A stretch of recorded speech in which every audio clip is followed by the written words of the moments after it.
ये घटना पूरे देश को चौंकाने वाली है, इसमें कोई दो राय नहीं। क्योंकि आज़ादी के बाद में उपराष्ट्रपति के पद से कोई इस्तीफा नहीं हुआ आज तक, पहली बार हुआ है।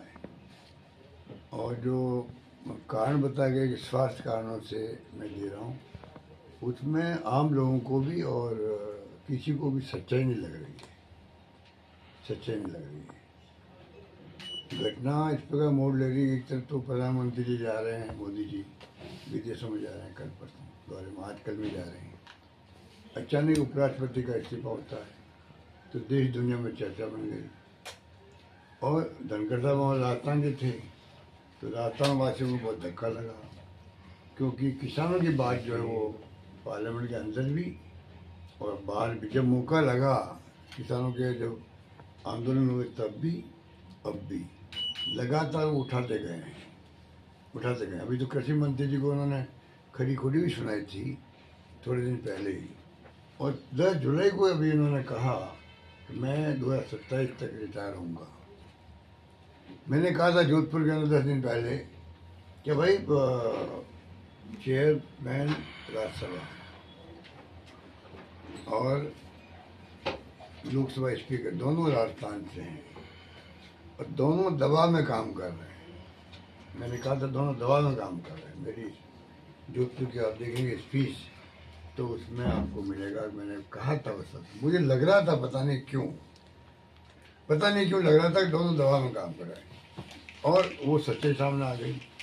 अब दबाव में काम करने वाला व्यक्ति इस प्रकार से चौंकाने वाला इस्तीफा दे सकता है, मेरा मानना है।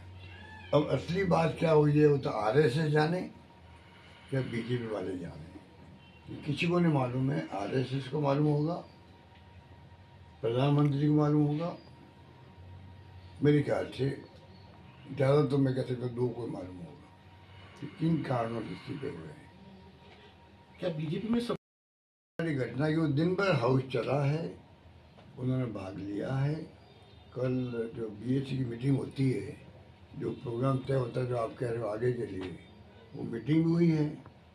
अचानक शाम को इस्तीफा हुआ है तो चौंकाने वाली घटना ही। तो अब सच्चाई क्या है ये आने वाले वक्त मालूम पड़ेगा कि कोई बहुत बड़ा प्लान है क्या इनका, राजनीतिक तौर से कोई घटना चक्र चलाने का। ये तमाम बातें अभी तो बाहर आई नहीं है, पर दबाव में रहे दोनों, ये मैं नोट कर रहा था और मैंने कहा था। हालांकि वो खंडन किया उपराष्ट्रपति जी ने, और क्योंकि मेरे तो उनके परिवार से 50 साल के संबंध हैं, 50 साल के सकते हैं। वो खुद ही कहते थे बार, अभी भी कहा। तो हम सबको बहुत दुख होगा कि उनका इस्तीफा हो गया। अब भी मैं समझता हूँ जैसे कांग्रेस ने कहा है कि प्रधानमंत्री जी को प्रयास करना चाहिए, क्या संभव है क्या कि वहाँ पर वो इस्तीफा ले लें। ये जयराम रमेश जो हमारे मिस्टर जयराम रमेश जो हमारे वो हैं मीडिया के महामंत्री AICC, उन्होंने भी कहा है कि प्रधानमंत्री को चाहिए कि एक प्रयास करे कि वहाँ पर इस्तीफा दे दें।